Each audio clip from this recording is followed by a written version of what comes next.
Here we are, middle of the English Channel. We're right on the edge of British and French territorial waters.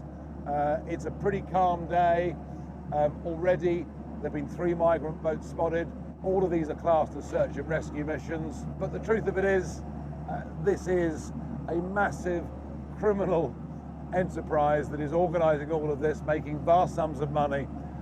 We're being humiliated.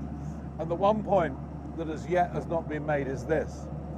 We have spent in the last 10 years nearly £400 million of taxpayers' money to try and deal with this problem. At least 50 million of it has been spent in France, spent giving money to French forces, building fencing, all the rest of it. And they are supposed to stop these boats crossing into British waters. The truth is, and I've got witness evidence, that the French Navy now are actually escorting boats into British waters. Whether we'll get a shot of that today or not, I don't know. But we're out here, it's happening. What is truly incredible, here you've got the shipping lanes. I mean, these little dinghies going through the lanes. I'm absolutely amazed there's not been a collision and a very serious loss of life. There will be before too long. So we're in the middle of the shipping lanes. Mercifully, it's not foggy. We know there is a rib carrying 10 people on it. They've been spotted wearing life jackets. We're now hunting for it. So we've seen it, we've seen the rib.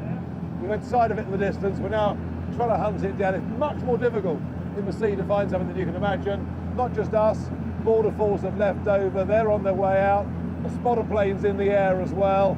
So, I mean, you can see the sheer resources that the British state is having to put in to police this. I have no idea what it's costing, but it's a lot. So we've relocated the rib. We can now see it out the front. It's about a mile away. We're closing pretty fast. We are in British waters. Whether this one was escorted over by the French Navy or not, I can't say. What I can say is all of these people will now be allowed to stay in the United Kingdom. The numbers coming are now at a faster rate than at any point in the last few years, and we're only in the middle of May. If we don't do anything about this, it will be many, many thousands of people this year. And you'll notice 80% of them are young men coming in from all over the world. No doubt they think England is the land of milk and honey. Most of them will finish up working for very unpleasant slave masters, living in near slave conditions. We should be ashamed of ourselves at every level. These people are taking massive risks, but they know the risks are worth it. We've now got the Coast Guard onto us, asking what we're doing. Well, they've declared it a search and rescue mission, but you do get the feeling that they just want border force to come or the lifeboat to come. And it's as if this is a story that isn't to be told. But you know what? Today, we're going to tell it. They're doing about 4.5 knots. We're doing about 11. As you can see, they're about 300 yards, so we're closing. We'll obviously slow down because the weight from this boat's quite big. You can see the boat's absolutely packed, all being charged a minimum of €5,000 each for the criminal gangs to make this crossing. But imagine this if it puffed up. Imagine this if the sea was choppy. It's just extraordinary. We could put them under tow, but there's no point because we know that Border Force Speedwell is the vessel is on its way from Dover, so we will just kind of keep guard here. We're having 1 or 2 language problems here. We're telling them a lifeboat's coming, but we're going to stay with them anyway. I mean, you can't believe when you see how close the water is to the edge. I mean, how massively overcrowded this is. You do get the feeling, no wonder they're wet and cold when they arrive, you do get the feeling that the criminal gangs over in Calais couldn't really give a damn about these people. But they've lost something, look. They keep losing things. Whoops.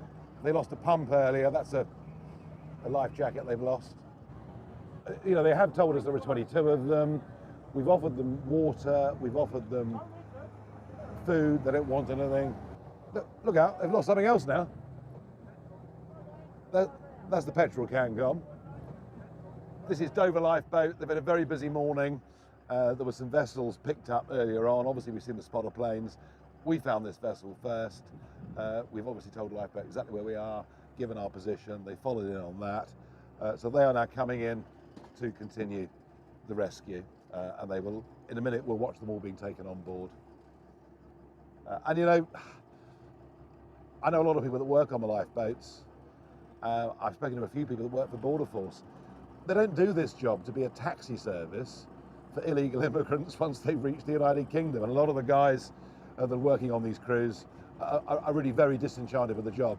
You know, they joined it to genuinely save lives, fine, but not for this trade. City of London lifeboat, Dover lifeboat. Okay, so now we have Border Force. This is Speedwell that's come out of Dover. So we've got the lot here ready. Us that found it, the RNLI, and now we've got the Border Force. And yeah, it will be in this situation, it'll be Border Force that board them and Border Force that take them in and process them. I came out here today not knowing whether we would find a boat, let alone be or see a boat, let alone be the first vessel to actually come across one. It was pretty extraordinary seeing how many people were in it and how much water it was taking in too. And that's in calm conditions. I do want the wider public to understand what's going on here. I want them to get into their heads the scale of what is going on, the criminality that's involved, not just on the other side, but for many when they get to the United Kingdom and finish up working, whether it's in car washes or whatever it is, but effectively becoming modern day slave labour to pay off the cost that they've paid to come. And you might as well have a big sign on the White Cliffs of Dover over there that says, anyone that comes to Britain illegally can stay. Australia faced this a few years ago. They dealt with it. They said anyone that comes with this route won't be allowed to stay. That is what we have to do as well. We are being taken for a ride by everybody, including the French Navy, who are allowing these vessels to come into British territorial waters despite the money we've given them to prevent it. Just to make it even more fun, we've had an engine problem. So we're hoping that we don't need to be towed in with the RNLI, but I think they've fixed it.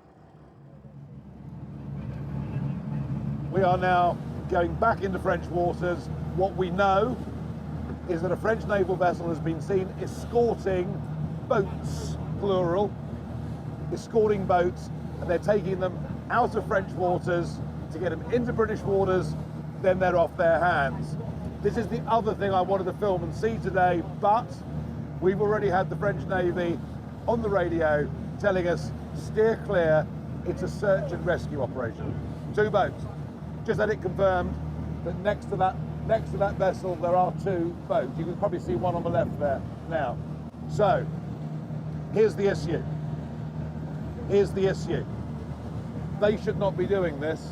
We paid them tens of millions to stop this. They are acting as an escort for illegal migrants into British waters, then they're off their hands. Because they know we want to go and film this, they've given us a warning on the radio to steer clear. It's a search and rescue operation. They always say that, hey, we've just rescued one ourselves.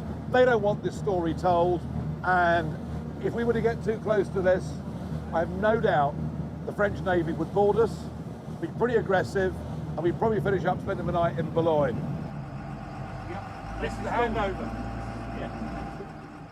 So now we have a French naval vessel basically intimidating us. They don't want us getting film of what the French Navy is doing, so that we're, you know, even though we've just left French waters, there is a feeling they don't want us filming their own little rib now with the one full of illegal migrants, and it's just an attempt to cover up the whole story. It's outrageous. So now what the big French vessel has done is come in between us and the migrant boats. Incredible. These migrants do not want to go back to France. And there have even been reports of migrants firing flares at the French equivalent of the RNLI, not wanting to be rescued. When they're sinking, they do want to be rescued. But no, and you saw with the boat earlier, when we were trying to speak to the people in the boat, they just kept shouting, England, England. That's what it's about.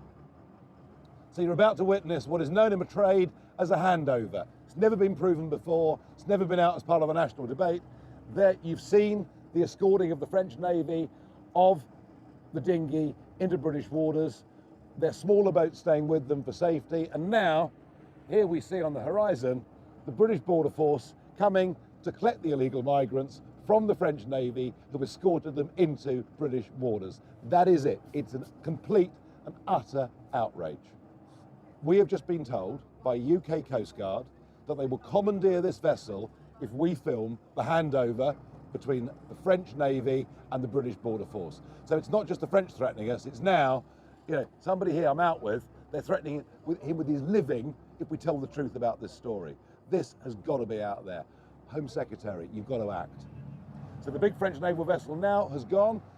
They've done their job. They've escorted that little dinghy on the left there into British waters. They've now left their own rib off the big vessel just to make sure they're safe until the handover to the Border Force. This is an outrage. This story has not been told until today, and it really is important. Wow.